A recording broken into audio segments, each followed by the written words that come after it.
ये स्टूडेंट, आज हम स्टार्ट कर रहे हैं physical properties of alkyl halide and aryl halide. अभी हमने केमिकल ख़त्म की थी, अब फिजिकल प्रॉपर्टीज़। सबसे पहले आ रही है melting point and boiling point. किसका हम पढ़ रहे हैं? हेलो एल्केन्स और हेलोअरीन्स का। तो पहला केस मैं पढ़ रही हूँ हेलो एल्केन्स का। Haloalkanes have higher boiling point than corresponding alkanes.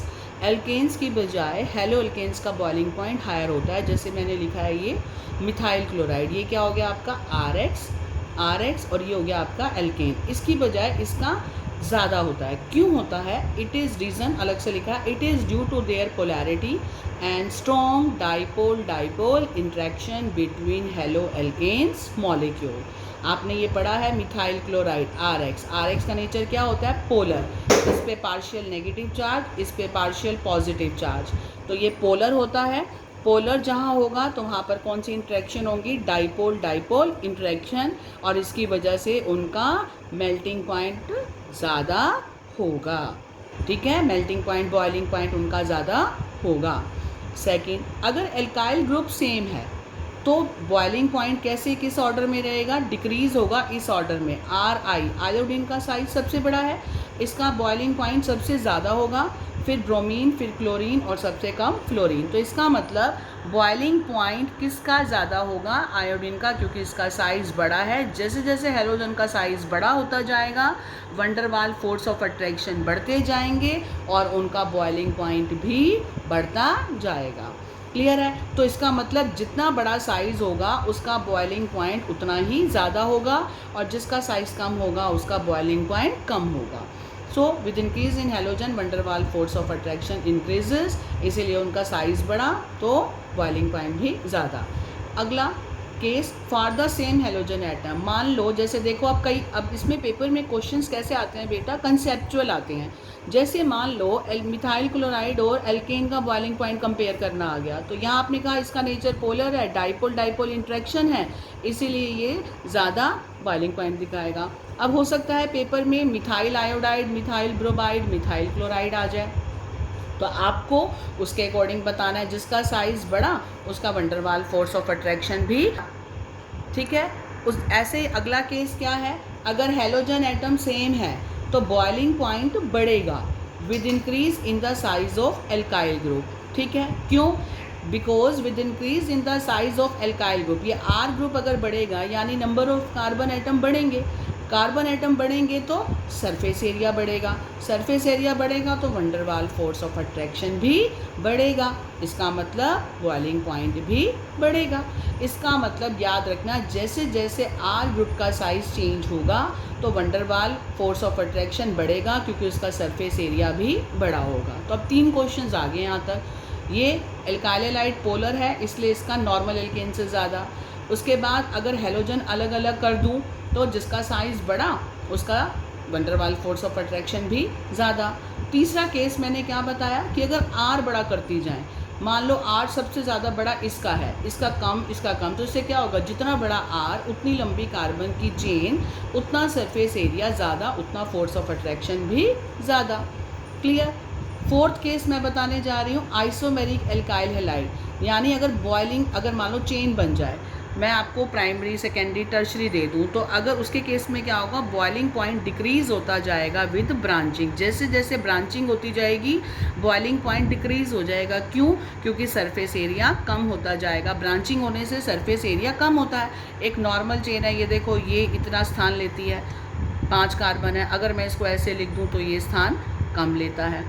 ठीक है, तो इसको C2H5 कर दें तो आपका 2, 3, 4, 5, 6, और अगर खाली CH3 कर दूं तो आपका हो गया 5। तो इसका सरफेस एरिया और इसमें से इसका ज़्यादा है, तो ब्रांचिंग ने सरफेस एरिया को कम किया है, तो वंडरवाल फोर्स ऑफ अट्रैक्शन भी कम होगा। सो ब्रांचिंग से सरफेस एरिया डिक्रीज होगा तो वंडरवाल फोर्स ऑफ अट्रैक्शन भी डिक्रीज होगा। क्लियर? अब मान लो हैलोजन की संख्या की बात आ जाए। अब यहाँ पर कितने हैलोजन है? CH3Cl 1 हैलोजन, CH2 CHCl3 या CCl4। यहाँ पर आपका 1 हैलोजन, यहाँ आपका 2 हैलोजन, या 3 हैलोजन, 4 हैलोजन। तो नंबर ऑफ हैलोजन जैसे हम एटम बढ़ते जा रहे हैं तो बॉइलिंग पॉइंट भी बढ़ता जाएगा। क्लियर? जिसका हैलोजन में सबसे ज़्यादा हैलोजन नंबर, उसका बॉइलिंग पॉइंट भी सबसे ज़्यादा। ठीक है, तो ये तीसरा क्वेश्चन कैसे आ सकता है, आपको अरेंज करने आएंगे। तो आपको ध्यान रखना है ऑर्डर इंक्रीजिंग पूछा है, डिक्रीजिंग। डिक्रीजिंग में सबसे पहले जिसका सबसे ज़्यादा है वो, इंक्रीजिंग में जिसका सबसे कम है वो। कम किसका होगा, जिसमें एक हेलोजन है, इसमें 2 3 4। सबसे ज़्यादा किसका होगा, जिसमें नंबर ऑफ हेलोजन ज़्यादा है। ये तो हो गया आपके हेलो एल्केन्स के आपका बॉइलिंग पॉइंट, मेल्टिंग पॉइंट का ट्रेंड। और इसमें आपने 3-4 टाइप के क्वेश्चंस देख लिए। आपको पेपर में ऐसे ही कंसेप्चुअल क्वेश्चन आते हैं। अब हेलोरिन्स में फ़र्क नहीं है, हेलोरिन्स का बिल्कुल सेम ही है। मेल्टिंग बॉइलिंग पॉइंट हेलोरिन्स का ऑलमोस्ट सेम रहता है जैसे हेलो एल्केन्स का होता है। मतलब जैसे मान लो ये आपका है, सीधा इस पे आ जाओ, आइडो एरीन्स, ये ब्रोमो एरीन्स, क्लोरो एरीन्स, फ्लोरो एरीन्स है। सबसे बड़ा साइज़ किसका है, आयोडीन का। तो एल्काइल ग्रुप तो मतलब ये वाला एराइल ग्रुप तो सबका सेम है, लेकिन size of halogen atom iodine का सबसे बड़ा है, तो इसका क्या होगा, मेल्टिंग बॉइलिंग पॉइंट ज़्यादा होगा ब्रोमो से, क्लोरो से और फ्लोरो से। क्लियर। अब इस पे क्वेश्चन आ जाता है मेल्टिंग पॉइंट की। अभी फर्स्ट प्रॉपर्टी चल रही है, why melting point of para isomer is always higher than ortho and meta. अगर आपको याद हो, मैंने 11th में पढ़ाई, आपको ऑर्थो पोजीशन क्या होती है। मान लो ये ग्रुप यहाँ लगा हुआ है कोई x, इसके विद रिस्पेक्ट में ये क्या हो गया 1 और 2, ये क्या हो गया ऑर्थो। और अगर ये ग्रुप लगा हुआ है इसके विद रिस्पेक्ट में कोई नंबर 3 पे लगा हुआ है तो ये हो गया मेटा। और अगर ये ग्रुप आपका यहाँ लगा हुआ है और इसके विद रिस्पेक्ट में 4 पे लगा है तो उसे हम क्या कहेंगे, पैरा। तो इसका क्वेश्चन क्या है बेटा, why melting point of para isomer always higher than ortho और मेटा। आप कहेंगे because para isomer is more symmetrical, hence its molecules are packed very close in the crystal lattice, so when they are closely packed, so there will be a strong force of attraction and it is difficult to break them। तो हमें energy ज़्यादा देनी पड़ेगी, समय time ज़्यादा लगेगा, इसलिए melting point भी, उसको मेल्ट करने का समय भी, हीट करने का समय भी ज़्यादा लगेगा। वाई, बिकॉज पैरा आइसोमर का स्ट्रक्चर क्या बताया मैंने, सिमेट्रिकल। क्यों सिमेट्रिकल है, क्योंकि दोनों अपोजिट हैं, एक दूसरे के पैरेलल पोजीशन पे हैं, सिमेट्रिकल लग रहा है। ये सिमेट्रिकल नहीं है, ये नहीं है। तो जो चीज़ बेटा सिमेट्री होती है वो हमेशा क्लोजली पैक्ड होगी, उसको तोड़ना हमेशा मुश्किल होगा। फोर्स ऑफ अट्रैक्शन क्योंकि उनके अंदर स्ट्रॉन्ग होता है, इसलिए मेल्टिंग पॉइंट भी उनका हायर होता है।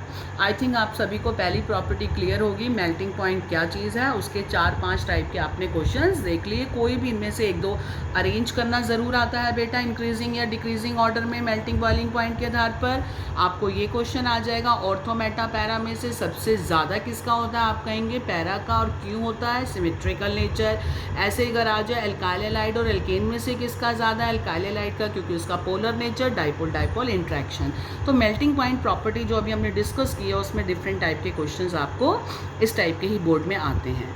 सेकंड आता है सॉलेबिलिटी, प्रॉपर्टी में आ रही हूँ, ये भी बहुत ईजी है। सॉलेबिलिटी इन वाटर, ये बड़ा इंपॉर्टेंट क्वेश्चन आपके एनसीईआरटी में दे रखा है कि जब हम किस टॉपिक क्या पढ़ रहे हैं, एल्काइल और एराइल हैलाइड की सॉलेबिलिटी प्रॉपर्टी भी तो उन्हीं की पढ़ रहे हैं। तो आप सब ने पढ़ा है एल्काइल हैलाइड का नेचर क्या है, पोलर, ये है पार्शियल नेगेटिव, ये है partial positive. Although alkyl halides are polar in nature, even then they are insoluble in water. Why, ये क्वेश्चन आता है, जबकि ये पोलर हैं तो ये पानी में घुलने चाहिए, ऐसा क्यों, because they are not able to form hydrogen bond with water molecule. ना तो वो हाइड्रोजन बॉन्ड वाटर मॉलिक्यूल के साथ बना सकते हैं, ना ही वो वाटर मॉलिक्यूल के हाइड्रोजन बॉन्ड को ब्रेक कर सकते हैं। Means they are not able to form hydrogen bond with water molecule, so they are not soluble in water. तो फिर ये किसके अंदर सोल्यूबल होते हैं, they are soluble in organic solvent such as alcohol, ether and benzene। और हेलोरिन्स में क्या है, they are also insoluble in water because they also can not form hydrogen bond with water. तो कुल मिला के सॉलेबिलिटी सेकेंड प्रॉपर्टी में ये क्वेश्चन होता है कि पोलर होने के बाद भी एल्काइल हैलाइड पानी में सोल्यूबल क्यों नहीं है, क्योंकि ये हाइड्रोजन बॉन्ड नहीं बना सकते पानी के मॉलिक्यूल के साथ। अब थर्ड प्रॉपर्टी आती है आपकी डेंसिटी। डेंसिटी कैसे दिखते हैं, एल्काइल क्लोराइड्स का जो वेट है they are lighter than water, ठीक है, लेकिन ब्रोमाइड्स और आयोडाइड हैवियर होते हैं। तो ये हमने क्वेश्चन दे दिया। इनकी डेंसिटी का ऑर्डर क्या है, iodine big, then bromine, then chlorine. और ये भी है the density of halogen derivative increases with increase in number and atomic mass of halogen atom। तो हेलोडीन्स आर हैवियर देन वाटर, और आयोडो हमेशा हैवी होगा, साइज़ भी बड़ा है, ठीक है, एटॉमिक मास भी ज़्यादा है आयोडीन का, तो ब्रोमीन से देन क्लोरीन से। तो डेंसिटी तो बहुत ही ईजी है। अब बेटा मैंने इसके क्वेश्चंस लिखे हैं कैसे आपके इन प्रॉपर्टीज़ पर बेस्ड क्वेश्चंस आते हैं। पहला देखिए, arrange the following in increasing order of boiling point. आपको पेपर में ये 2 पार्ट दे रखे हैं, ये 2 नंबर का क्वेश्चन आता है कि इनको बॉइलिंग पॉइंट के कौन से इंक्रीजिंग ऑर्डर पे आधार की आप अरेंज कीजिए। इंक्रीजिंग ऑर्डर का मतलब जिसका बॉइलिंग पॉइंट कम है पहले वो, फिर ज़्यादा, फिर ज़्यादा। तो आपको पहला पार्ट सॉल्व करना है, ब्रोमोमीथेन, ब्रोमोफॉर्म, क्लोरोमीथेन, डाईब्रोमो। सबसे पहला काम है बेटा इनके स्ट्रक्चर लिख लो। ब्रोमोमीथेन मतलब ये हो गया मिथाइल ब्रोमाइड, ब्रोमोफॉर्म मतलब CHBr3, क्लोरोमीथेन मतलब CH3Cl, डाई ब्रोमोमीथेन मतलब ये आपका हो गया। IUPAC आपने सीख रखा है। सबसे पहले इनके आप स्ट्रक्चर लिखोगे, स्ट्रक्चर देखते ही आपको सारा आंसर पता चल जाएगा किसका बॉइलिंग पॉइंट ज़्यादा है क्यों। स्ट्रक्चर मस्ट है।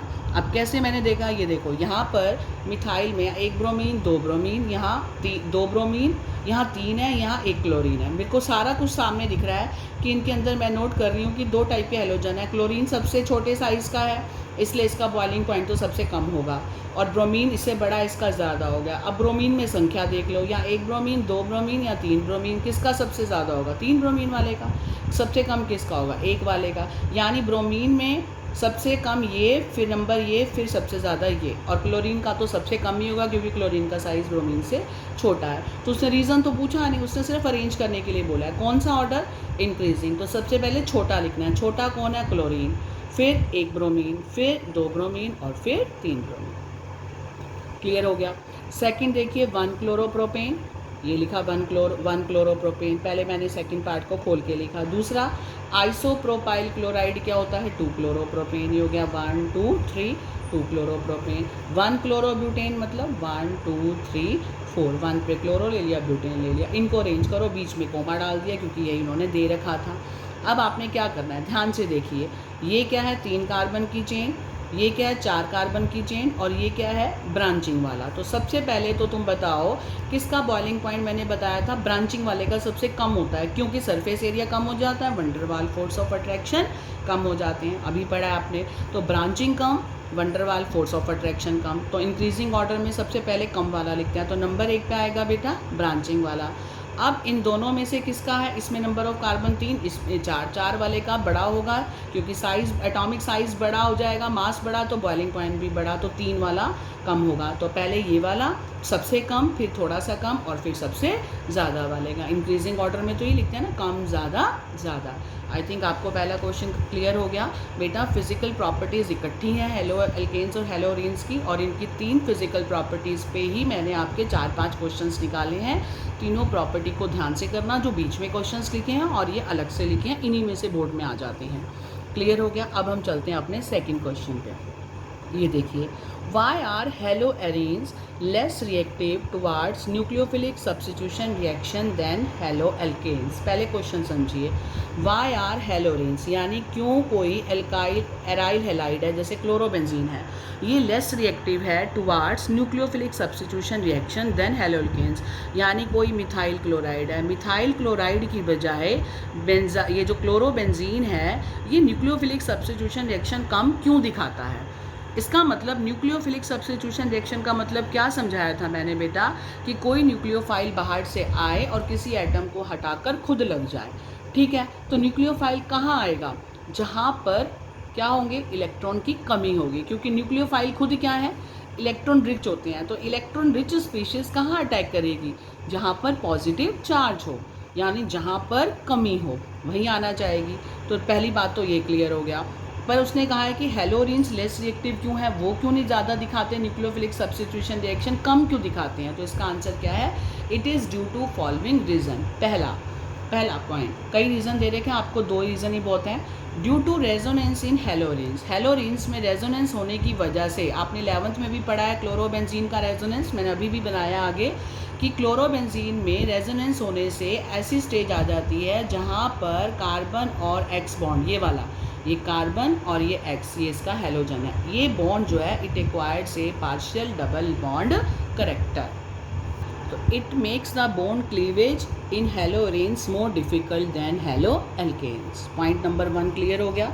पॉइंट नंबर 1 ने क्या कहा कि हेलो एरीन्स में जब हम रेजोनेंस करते हैं इस कार्बन और Cl के बॉन्ड में यहाँ पर पार्शियल डबल बॉन्ड करेक्टर आ जाता है, जिसकी वजह से ये बॉन्ड स्ट्रोंगर हो जाता है, इस बॉन्ड का टूटना मुश्किल हो जाता है, क्योंकि डबल बॉन्ड वाला जो बॉन्ड होगा डबल कोन करेक्टर से वो शॉर्ट होगा, डिस्टेंस उसका छोटा होगा, लेंथ और उसकी उसको क्लीवेज उसकी डिफ़िकल्ट होगी। क्लियर है। सेकेंड पॉइंट क्या है, the carbon of CX bond is sp3 hybridized in haloalkanes. Haloalkanes का मतलब मिथाइल क्लोराइड, ये बना रही हूँ। इस मिथाइल क्लोराइड में इस कार्बन और इस हेलोजन में ये जो बॉन्ड है इसका नेचर क्या है, sp3 हाइब्रिडाइज्ड है, लेकिन हेलोअरीन्स में इस कार्बन का नेचर क्या है, sp2 हाइब्रिडाइज्ड है। ओके, अब CX बॉन्ड लेंथ हेलोअरीन्स में शॉर्टर होगी देन इन हेलोअल्केन्स। इसका मतलब कार्बन और हेलोजन का जो बॉन्ड लेंथ है ये वाला हेलोअरीन्स में ये छोटा है, और छोटा बॉन्ड हमेशा स्ट्रोंगर होता है और डिफ़िकल्ट टू ब्रेक होता है, इसीलिए ये लेस रिएक्टिव है। क्लियर हो गए 2 पॉइंट। मैंने 3-4 लिखे हैं, आपको कोई 2 देने हैं। एक तो आप दे सकते हो कि इसमें रेजोनेंस है, इसमें नहीं है। रेजोनेंस होने से फिर क्या होता है, इसमें डबल बॉन्ड करेक्टर आ जाता है, इसमें ऐसा कुछ नहीं होता, डबल बॉन्ड को तोड़ना मुश्किल है। नंबर 2 हमने क्या कहा, कार्बन जो है, ये वाला जो कार्बन, ये जो बेंजीन में ये वाला कार्बन है, सारे कार्बन है ना, और यहाँ जो हेलोजन क्लोरीन लगा हुआ है, इस कार्बन की हाइब्रिडाइजेशन sp2 है और इस कार्बन की sp3 है, और sp2 और sp3 हम 11th में डिटेल में पढ़ चुके हैं। तो इसका मतलब हेलोअरीन्स में जो कार्बन और X की जो बॉन्ड लेंथ है वो छोटी है, और छोटा बॉन्ड स्ट्रॉन्गर होता है और उसको तोड़ना डिफ़िकल्ट होता है। क्लियर। तीसरा पॉइंट मैंने दे रखा है, the benzene ring in haloarenes is electron rich, क्योंकि इसके अंदर इलेक्ट्रॉन है, which makes it difficult for electron rich nucleophile to attack nucleophile. कहता है इसलिए भी न्यूक्लियोफिलिक सब्स्टिट्यूशन रिएक्शन नहीं होती होंगी, क्योंकि जो बेंजीन रिंग है हेलोअरीन्स में वो इलेक्ट्रॉन रिच स्पीशीज़ है, यानी उसमें ऑलरेडी इलेक्ट्रॉन घूम रहे हैं, इलेक्ट्रॉन क्लाउड है, इलेक्ट्रॉन रिच है, तो उसमें कोई भी इलेक्ट्रॉन रिच न्यूक्लियोफाइल आके अटैक करेगा तो उसके लिए बहुत डिफ़िकल्ट है, क्योंकि वो तो आएगा ही नहीं वहाँ पर। वो कहाँ आना चाहता है, जहाँ पर इलेक्ट्रॉन की कमी हो। Number 4, the in haloarenes phenyl cation formed by self ionization is not stabilize. इसको आप छोड़ सकते हो हेलोअरीन्स के 4th को, क्योंकि इसमें आपको रेजोनेंस की बात कर रखी है, फिर बना के देना पड़ेगा कीटाइन। 1 या 2 नंबर के क्वेश्चन आते हैं तो कोई ज़रूरत नहीं है। तो बेटा आपको 4 रीज़न दे दिए मैंने कि हेलोअरीन्स न्यूक्लियोफिलिक सब्स्टिट्यूशन के लिए लेस रिएक्टिव क्यों है एज़ कम्पेयर टू हेलोअल्केन्स। इन 3 रीज़न में से आपको कोई 2 करने हैं, right. Now presence of electron withdrawing group अगर ऑर्थो पैरा पोजीशन पे लगा दें, मेटा पे नहीं, तो हेलोजन इट एक्टिव, अगर हेलोजन की मेटा छोड़ के ऑर्थो पैरा पे इलेक्ट्रॉन विड्रॉइंग ग्रुप लगा दें तो हेलोरीन्स होंगे, दे विल क्या हो जाएगी, the halogen activates the haloarenes more than nucleophilic substitution reaction. तो ये नोट तो आपके वैसे याद रखने के लिए हैं। अगला क्वेश्चन देखिए, question number 3, the dipole movement mu, याद आया म्यू क्या होती है, चार्ज। म्यू जो डाइपोल मोमेंट थी किसके बराबर थी, चार्ज इनटू डिस्टेंस के प्रोडक्ट के बराबर, ठीक है। The dipole moment of aryl halide यानी haloarene is lower than that of alkyl halide. वही का वही रीज़न, डाइपोल मोमेंट जो है एराइल हैलाइड यानी क्लोरोबेंजीन की कम क्यों है एल्काइल हैलाइड से, इसलिए कम है क्योंकि एराइल हैलाइड में जो ये कार्बन है वो sp2 हाइब्रिडाइज्ड है, उसके अंदर s करेक्टर ज़्यादा है और इसलिए ये इलेक्ट्रोनेगेटिव भी ज़्यादा है। क्लियर है। किसकी बजाय, इस एल्काइल हैलाइड में इस sp3 हाइब्रिडाइज कार्बन की बजाय जो sp2 हाइब्रिड बॉन्ड है उसकी लेस टेंडेंसी होगी to release electron to halogen atom than sp3 hybrid bond in alkyl halide. तो नेचर सारी बात तो आ गई, इसका नेचर क्या है sp2, इसका नेचर क्या है sp3। sp2 में क्या होता है, मोर s करेक्टर है, इसलिए ये ज़्यादा इलेक्ट्रोनेगेटिव है देन sp3। उससे क्या होगा कि ये वाला जो कार्बन और हेलोजन का जो बॉन्ड है इसकी लेस टेंडेंसी है to release the electron to halogen atom than sp3 bond in alkyl halide and so it is less polar in aryl halide. और जब पोलर लेस होगा तो डाइपोल मोमेंट भी कम होगी। क्लियर है डायपोल मूवमेंट कम होने का रीज़न ये हमारा हो गया। एक तो रीज़न ये कि उनकी हाइब्रिडाइजेशन अलग अलग है और वो इलेक्ट्रोनेगेटिव करेक्टर ज़्यादा रखता है, इसलिए वो इलेक्ट्रॉन खींचेगा ना कि देगा, रिलीज ही नहीं करेगा। किसकी तुलना में अल्काइल हैलाइड में, तो उसका नेचर क्या होगा, लेस पोलर होगा। दूसरा आप यही वही सेम रीज़न दे सकते हो, पार्शियल डबल बॉन्ड करेक्टर है कार्बन हैलोजन में एराइल हैलाइड में, क्योंकि रेजोनेंस है और उसके अंदर वो दूसरे के अंदर नहीं है, इसलिए वाला बॉन्ड शॉर्टर है और स्ट्रॉन्गर है, डिफ़िकल्ट टू ब्रेक है, इसीलिए ये पोलैरिटी को फिर रिड्यूस कर देगा कार्बन और हैलोजन की। ठीक है, किसकी तुलना में, as compare to sp3 hybridize carbon of किसका, एल्काइल हैलाइड। आई थिंक ये दोनों रीज़न बिल्कुल आपको डायपोल मूवमेंट वाले भी और लेस रिएक्टिविटी के भी आपको क्लियर हो गए होंगे, कॉमन चीज़ है। अगला question number 4, although halogen is a electron withdrawing group yet it is ortho para directing in electrophilic substitution reaction by. Explain कि जब ये इलेक्ट्रॉन विथड्रॉइंग ग्रुप है फिर ये ऑर्थो पैरा डायरेक्टिंग क्यों हो गया, यानी इसको तो नहीं होना चाहिए था, उसका कारण क्या है, क्यों क्लोरोबेंजीन में, ब्रोमोबेंजीन में यानी हेलोरिन्स में जो भी चीज़ लगती है वो ऑर्थो और पैरा पे क्यों लगती है, यानी वो इलेक्ट्रोफाइल जो आता है electrophilic substitution reaction ortho para पे क्यों दिखाता है। इसका आंसर है it is due to resonance effect, वो भी प्लस वाला, प्लस रेजोनेंस इफेक्ट। उससे क्या होता है, जो लोन पेयर है हेलोजन एटम के they are involve in the resonance, जो हैलोजन के पास लोन पेयर ऑफ इलेक्ट्रॉन्स हैं वो रेजोनेंस में इन्वॉल्व हो जाते हैं। जैसे ध्यान से देखिए मैं समझा रही हूँ, ये आपका क्या है, क्लोरोबेंजीन। क्लोरोबेंजीन में क्लोरीन पे मैंने 3 डॉट्स बनाई हैं, 3 पेयर, 1 2 3 हो गए उसके लोन पेयर। ये क्या है, इसके रिंग के डबल बॉन्ड। रेजोनेंस तुम्हें याद हो तो पहली बात तो दोनों तरफ एरो होता है, हर रेजोनेटिंग स्ट्रक्चर्स के बीच में डबल हेडेड एरो होता है। अब हम स्टार्ट कर रहे हैं, ये पहला स्ट्रक्चर है। अगर क्लोरीन अपना लोन पेयर इधर देता है इस बॉन्ड को कि तुम लोन पेयर आओ डबल बॉन्ड बनाओ, तो ये डबल बॉन्ड उठ के कहाँ आएगा, इस कार्बन पे। क्लियर है, जब ये इस कार्बन पे आएगा तो कौन सा चार्ज हो जाएगा, नेगेटिव, क्योंकि इलेक्ट्रॉन बन जाएगा, इलेक्ट्रॉन पे नेगेटिव चार्ज होता है। क्योंकि इसने अपना लोन पेयर दे दिया, इस पर कौन सा चार्ज हो गया, पॉजिटिव, और डबल बॉन्ड हो गया सी और इस Cl के बीच में।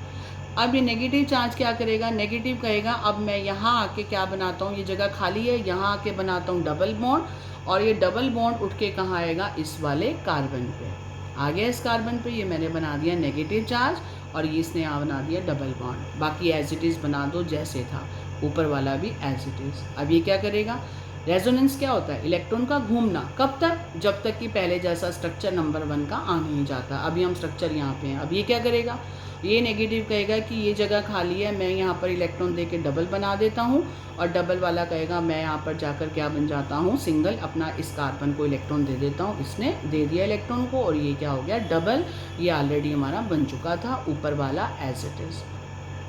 उसके बाद क्या करना है, ये इलेक्ट्रॉन फिर क्या आएगा, यहाँ पर डबल बॉन्ड बनाने, और डबल वाला मूव करके आगे वापस जाएगा। जब ये डबल बॉन्ड बनाएगा, ये डबल बॉन्ड वापस जा रहा है, तो यहाँ बॉन्ड क्या हो गया, सिंगल, और ये डबल बॉन्ड क्या बन गया, वापस अपना थर्ड इलेक्ट्रॉन पेयर, 2 पहले थे, थर्ड इलेक्ट्रॉन पेयर बनते ही इस कार्बन का पॉजिटिव चार्ज गायब हो गया, तो क्लोरीन के पास अपने पहले जैसे 3 इलेक्ट्रॉन पेयर पहुंच गए, पहले जैसा स्ट्रक्चर बन गया। तो ये जो मैंने बनाया है ये रेजोनेंस बनाया है, प्लस आर इफेक्ट है कि क्लोरीन के ही इलेक्ट्रॉन पेयर रेजोनेंस में इन्वॉल्व हो गए घूमने में। Resonance is what, delocalisation of electron, electron का घूमना, वही हमने घुमाया।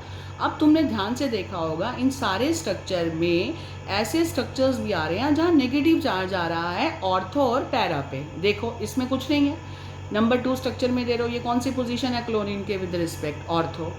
ये क्या है, पैरा। ये क्या है, ऑर्थो, क्योंकि ये वाली इस तरफ भी ऑर्थो है, इस तरफ भी तो ऑर्थो होगी। राइट में चलो तो भी 1 2 है, इधर से गिनती शुरू करो तो भी 1 2 है, तो 2 ऑर्थो होगी और एक पैरा। तो कुल मिला के ऑर्थो और पैरा पे ही तो नेगेटिव चार्ज आ रहा है। तो जब बेटा नेगेटिव चार्ज ऑर्थो और पैरा पे आ रहा है तो इलेक्ट्रोफाइल भी कहाँ अटैक करेगा, जो न्यूक्लियोफाइल है, सॉरी जो आपका इलेक्ट्रोफाइल आना चाहता है अपना पॉजिटिव चार्ज किसको देगा। हमारा क्वेश्चन क्या था, इलेक्ट्रोफिलिक सब्स्टिट्यूशन रिएक्शन, वो वहीं आएगा जहाँ पर चार्ज क्या हो, नेगेटिव। तो हमने लिखा because negative charge is present at ortho and para position, so electrophile will attack at these 2 position, so it is ortho para directing in nature. या मैंने करेक्शन कर दिया, मैंने NU लिखा है, इसको इलेक्ट्रो कर दो। Electrophile will attack at this two position. कौन सी पोजीशन? ऑर्थो और पैरा, क्योंकि इलेक्ट्रोफाइल हैं जिनको इलेक्ट्रॉन चाहिए, उन पे पॉजिटिव चार्ज है। पॉजिटिव वाला कहाँ आएगा? नेगेटिव पे। इसीलिए ये ऑर्थो पैरा डायरेक्टिंग है इलेक्ट्रोफिलिक सब्स्टिट्यूशन रिएक्शन के लिए। ठीक है, इसमें लास्ट आता है इफेक्ट ऑफ सब्स्टिट्यूएंट क्या होगा। अगर मैं इस हैलोजन पे कोई भी, अब तुम दिमाग लगाओ, अब हमने हैलोजन का पढ़ लिया कि रेजोनेंस इफेक्ट की वजह से ये ऑर्थो पैरा पे नेगेटिव चार्ज दिखाता है तो इलेक्ट्रोफाइल आ जाता है। मान लो अगर मैं इसमें कोई इलेक्ट्रॉन विड्रॉइंग ग्रुप लगा दूँ, अगर मैं इसमें कोई इलेक्ट्रॉन विड्रॉइंग ऑर्थो पे, पैरा पे, कहीं पर भी इलेक्ट्रॉन विड्रॉइंग नाइट्रो, सियानो कोई भी ग्रुप लगा दूं, तो वो क्या करेंगे? वो ग्रुप इंक्रीज कर देंगे इसकी रिएक्टिविटी को। क्यों? क्योंकि जैसे इलेक्ट्रॉन विड्रॉइंग ग्रुप लगाएंगे वो इलेक्ट्रॉन खींचेगा, जो खींचेगा तो इलेक्ट्रॉन खींचने से पॉजिटिव चार्ज बढ़ेगा हैलोजन एटम पे। पॉजिटिव चार्ज बढ़ेगा तो उसको अनस्टेबल कर देगा और मोर रिएक्टिव कर देगा। ठीक है, इसीलिए उस पर न्यूक्लियोफिलिक सब्स्टिट्यूशन रिएक्शन जो है वो जल्दी होगा अगर हम उस पर इलेक्ट्रॉन विड्रॉइंग ग्रुप लगा दें तो। क्लियर है? ये तो हमने इलेक्ट्रोफिलिक सब्स्टिट्यूशन का पढ़ा। अब मैं आपको न्यूक्लियोफिलिक का बता रही हूँ कि वो कब होंगी। तो मैंने एक क्वेश्चन यहाँ पर कई बार 1 नंबर में पूछ लेते हैं, इफेक्ट ऑफ सब्स्टिट्यूएंट में आपको पता होना चाहिए नेचर क्या है। हमने 11th में कर रहे थे कौन से इलेक्ट्रॉन विड्रॉइंग है। जितने भी एल्काइल ग्रुप हैं वो सारे इलेक्ट्रॉन देने वाले हैं, डोनेटिंग है, और जितने भी नाइट्रो, सियानो इस टाइप के ग्रुप हैं वो इलेक्ट्रॉन विड्रॉइंग ग्रुप हैं।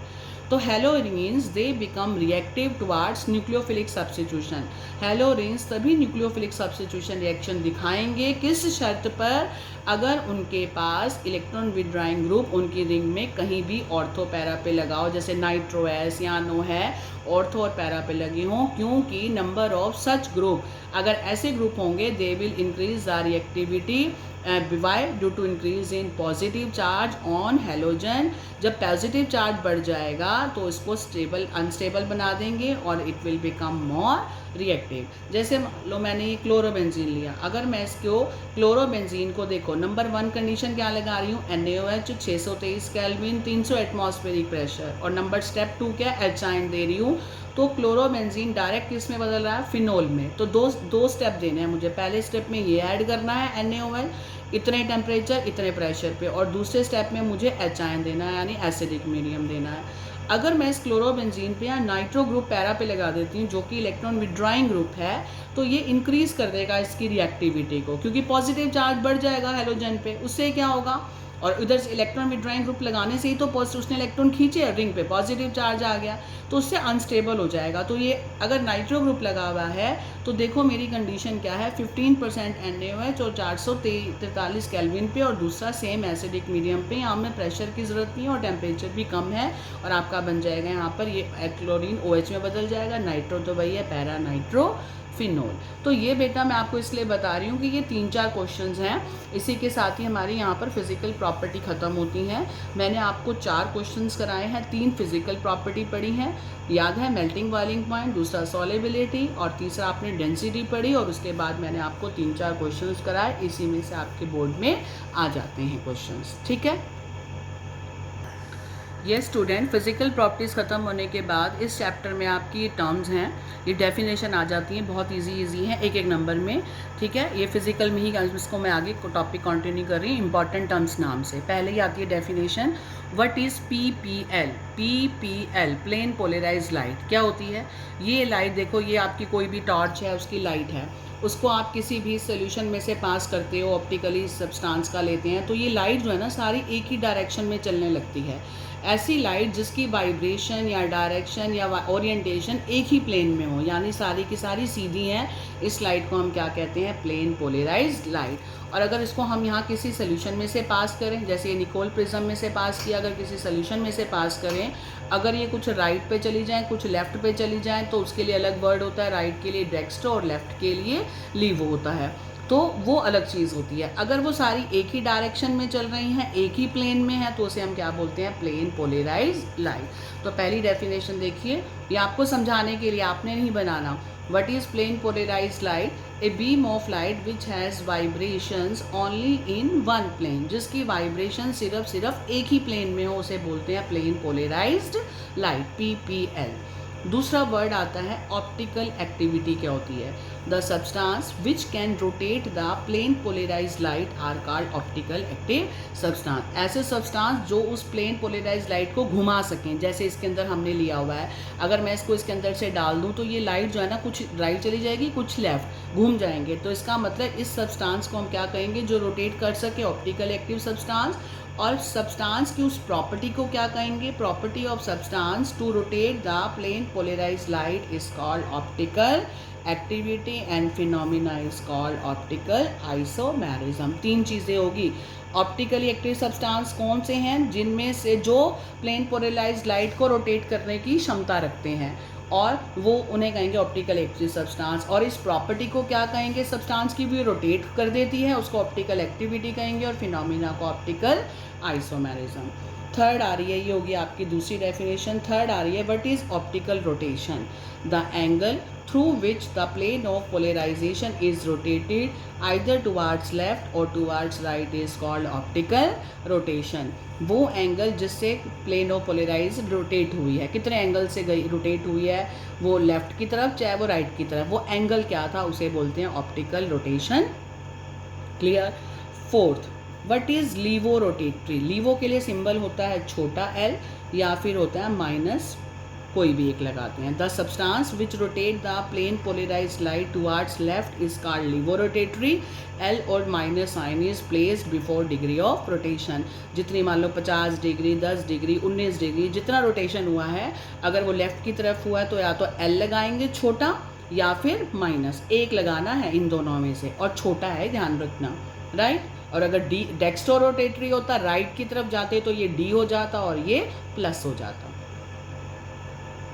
ये डेक्स्ट्रो रोटेटरी कौन से हो गए, substance which rotate the plane polarized light towards right, D कहते हैं। इसमें डी या प्लस साइन लगता है, जैसे मान लो ग्लूकोज है, डी प्लस ग्लूकोज है, यानी उसकी रोटेशन क्या रही थी, डेक्स्ट्रो।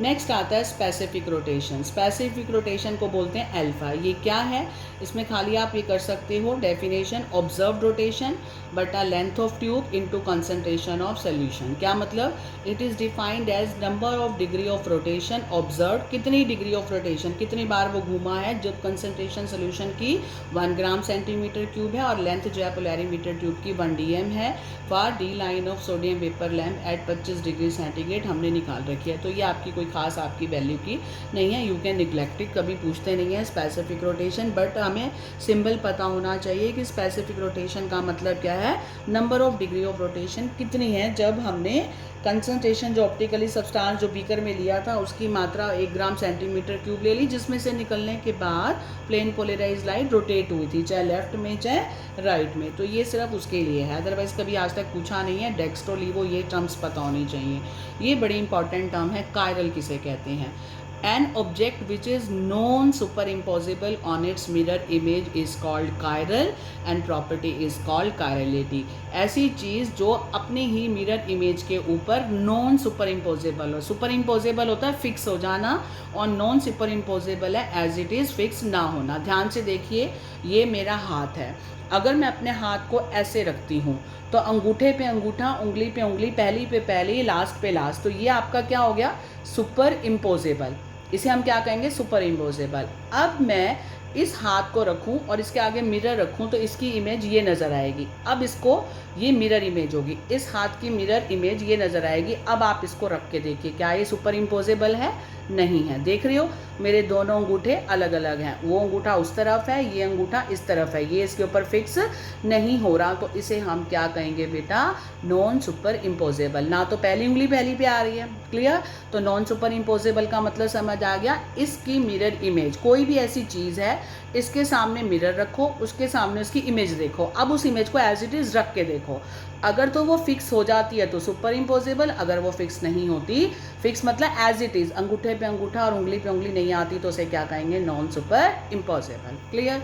अब चलते हैं हम, N object which is non super imposable on its mirror image, जो उस पर फिक्स नहीं होती, इसे कायरल कहते हैं, और प्रॉपर्टी को कायरलिटी कहते हैं। और कायरल ऑब्जेक्ट का ही नया नाम आया है बेटा, इसको डाइसिमेट्रिक भी बोलते हैं, डाइसिमेट्रिक भी बोलते हैं, जैसे राइट और लेफ्ट हैंड दोनों ही क्या है, नॉन सुपर इम्पोजेबल।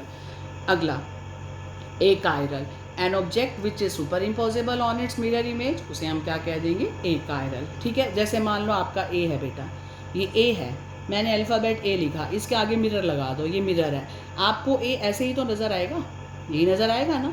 अब इस ए को इसके ऊपर फिक्स करो, आ जाएगा as it is what, super impossible. इसे हम क्या कहेंगे, a chiral object. Clear. Next देखिए, एसिमेट्रिक कार्बन किसे कहते हैं। Carbon atom which is attached with 4 different group is called asymmetric carbon और stereo centre.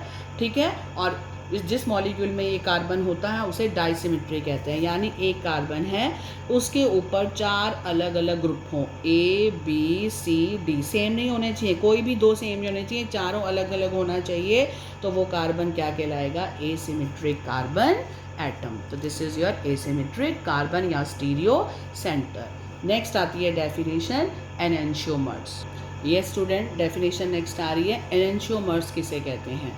The stereoisomers which are non-superimposable mirror images are called enantiomers। वो stereoisomers space में जो isomers ऐसे पड़े हैं जो एक दूसरे पे नॉन सुपर इम्पोजेबल हों, मतलब फिक्स ना हो, उन्हें हम एनेंशियोमर्स बोलते हैं। और they rotate the plane polarized light in opposite direction but to equal extent. इनकी खासियत क्या है, ये पीपीएल को रोटेट तो कर देंगे अपोजिट डायरेक्शन में, लेकिन इक्वल एक्सटेंट तक। ठीक है, जैसे D+ ग्लूकोज है और L- ग्लूकोज है, दोनों क्या हो गए, एनेंशियोमर्स। कुछ तो राइट में घूमे और कुछ लेफ्ट में, लेकिन इक्वल दूरी तक, एक्सटेंट तक। तो D+ ग्लूकोज और L- ग्लूकोज आपस में क्या हुए, एनेंशियोमर्स। एनेंशियोमर्स वो स्टीरियोआइसोमर्स हैं जो एक दूसरे के ऊपर non super imposable mirror images रखते हैं।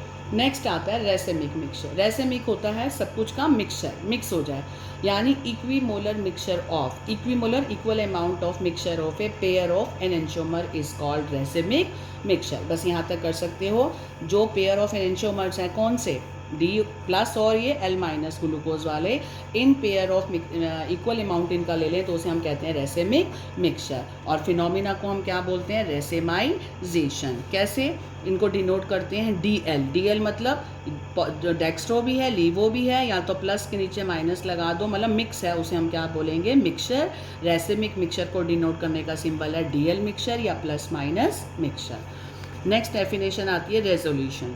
रेजोल्यूशन का मतलब सेपरेट करना, the process of separating A racemic mixture into enantiomer constituent is called resolution. जिस चीज़ से कोई चीज़ मिलकर बनी है उसको अलग अलग कर दो, उसके कॉन्स्टिट्यूएंट में जिनसे मिलकर बना है उसे हम बोलते हैं रेजोल्यूशन। अब दूसरी इंपॉर्टेंट आ रही है इन्वर्जन। ये दोनों इंपॉर्टेंट है, इन्वर्जन और रिटेंशन। बहुत आसान है। इन्वर्जन क्या होता है बेटा, उल्टा हो जाना। रिटेंशन होता है मतलब रिटेन करना, अपने ही पोजीशन पे रिटेन रहना। कैसे, inversion of configuration is the inversion of, उल्टा हो जाना, of special arrangement of bonds to an asymmetric centre during a chemical reaction या ट्रांसफॉर्मेशन। क्या मतलब, किसी केमिकल रिएक्शन के दौरान जो आपकी रिएक्टेंट में अरेंजमेंट ऑफ बॉन्ड्स था उसका प्रोडक्ट बनते वक्त उस कॉन्फ़िगरेशन का उल्टा हो जाना, उस अरेंजमेंट का बदल जाना, उसे बोलते हैं इन्वर्जन ऑफ कॉन्फ़िगरेशन। इन्वर्ट हो जाना मतलब एटम की पोजीशन जो रिएक्टेंट में थी और जो प्रोडक्ट बनी उनमें वो बदल गई, उसे इन्वर्जन कहते हैं। यानी वो राइट साइड पे थी, वो D+ थी सब्सटेंस, तो वो किस में चेंज हो गया, L में, लीवो में हो गया, एंड वाइस वर्सा। अगर लीवो था तो डेक्स्ट्रो में हो गया, डेक्स्ट्रो था तो लीवो में। यानी जो पोजीशन राइट साइड पे थी ग्रुप्स की, वो प्रोडक्ट बनते बनते कहाँ हो गई, लेफ्ट साइड पे हो गई, या लेफ्ट पे थी तो राइट पे हो गई, उसे हम क्या बोलते हैं, इन्वर्ट हो जाना। नेक्स्ट आता है रिटेंशन। रिटेंशन ऑफ कॉन्फ़िगरेशन का मतलब प्रिजर्वेशन, बचा के रखना। प्रिजर्वेशन ऑफ स्पेशियल, स्पेशल मतलब स्पेस में, स्पेस का मतलब क्या है कि arrangement of atom around the groups जो रिएक्टेंट साइड में है। तो preservation of special arrangement of bonds at an asymmetric centre during a chemical reaction. यानी कोई केमिकल रिएक्शन हो रही है, उसमें जहाँ रिएक्टेंट का बॉन्ड जिस तरफ था, राइट साइड था तो वो राइट ही रहेगा, लेफ्ट है तो लेफ्ट रहेगा। का जब वो प्रोडक्ट बन जाएंगे तो उसमें उनकी प्रिजर्वेशन, बच गए, प्रिजर्वेशन हो गया, उनके अरेंजमेंट जो है वो प्रिजर्व रहे, रिटेन रहे, एज इट इज़ रहे, उनमें कोई भी बदलाव नहीं आया। यानी when D substance react with reagent and it forms D product, अगर रिएक्टेंट जो है वो आपका डेक्स्ट्रो रोटेटरी था तो प्रोडक्ट भी डेक्स्ट्रो ही है, सेम ही है, तो उसे हम क्या कहेंगे, रिटेंशन ऑफ कॉन्फिगरेशन, कि उसने अपनी रिटेंशन बनाए रखी है, उसने अपना अरेंजमेंट बिगाड़ा नहीं है, जैसा था एज इट इज़ है, वो होता है रिटेंशन, और उल्टा हो जाए तो इन्वर्जन। और लास्ट आती है डेफिनेशन रेसेमाइजेशन। ये स्टूडेंट लास्ट डेफिनेशन है racemization, the process in which both retention भी हो रही हो और inversion of configuration takes place simultaneously during the reaction is called racemization. यहाँ तक करना है वो प्रोसेस जिसमें रिटेंशन और इन्वर्जन कॉन्फ़िगरेशन का लगातार दोनों ही इकट्ठे हो रहे हैं, उसको रेसेमाइजेशन कहते हैं। या मैं यहीं तक करना है, इसको और कुछ नहीं करना है, या फिर ये वाली कर सकते हो, racemization leads to formation of equal amount of dextro and laevo form of compound, so racemic mixture is form. Racemic mixture का मतलब दो चीज़ों का मिक्सचर बन गया, कौन सा, डेक्स्ट्रो भी बन रहा है, लीवो भी बन रहा है, मतलब दोनों का इक्वल अमाउंट है, डेक्स्ट्रो का भी इक्वल और लीवो का भी इक्वल अमाउंट है, तो रेसेमिक मिक्सचर बन जाता है। इस प्रोसेस को हम क्या बोलते हैं, रेसेमाइजेशन, या आप कह सकते हो जिसमें रिटेंशन भी है और कॉन्फ़िगरेशन का इन्वर्जन भी है, दोनों ही इकट्ठे हो रहे हैं, उसे भी क्या कहते हैं, रेसेमाइजेशन। तो यहाँ आके बेटा आपका ये चैप्टर का फिजिकल प्रॉपर्टीज़ के साथ साथ कुछ इंपॉर्टेंट डेफिनेशंस हैं, ये बिल्कुल अलग हैं, इनको स्टीरियोकेमिस्ट्री बोलते हैं। पहले हमारे टाइम में 12th में हुआ करती थी, अब तो कई साल से स्टीरियोकेमिस्ट्री कट गई है, तो खाली उनकी डेफिनेशंस टाइप हैं। आपका inversion word, retention word, dextro, laevo और कायरल कार्बन, जो कार्बन 4 डिफरेंट ग्रुप से अटैच्ड हो, और नॉन सुपर इम्पोजेबल और सुपर इम्पोजेबल, बस यही आपके काम की चीज़ें हैं जिनका मीनिंग आपको पता होना चाहिए। तो इसी के साथ हेलो एल्केन्स की हमारी फिजिकल प्रॉपर्टीज़ और ये टर्म्स का टॉपिक ख़त्म। अब हमारे पास सिर्फ एक टॉपिक रह गया है जिसका नाम है मैकेनिज़्म, और वो बहुत ही इम्पॉर्टेंट है। एल्काइल हैलाइड में मैकेनिज़्म बहुत बहुत इम्पॉर्टेंट है, बहुत, इस साल भी क्वेश्चन इसी में से आया है। इसकी मैं आपको नेक्स्ट वीडियो बनाऊंगी।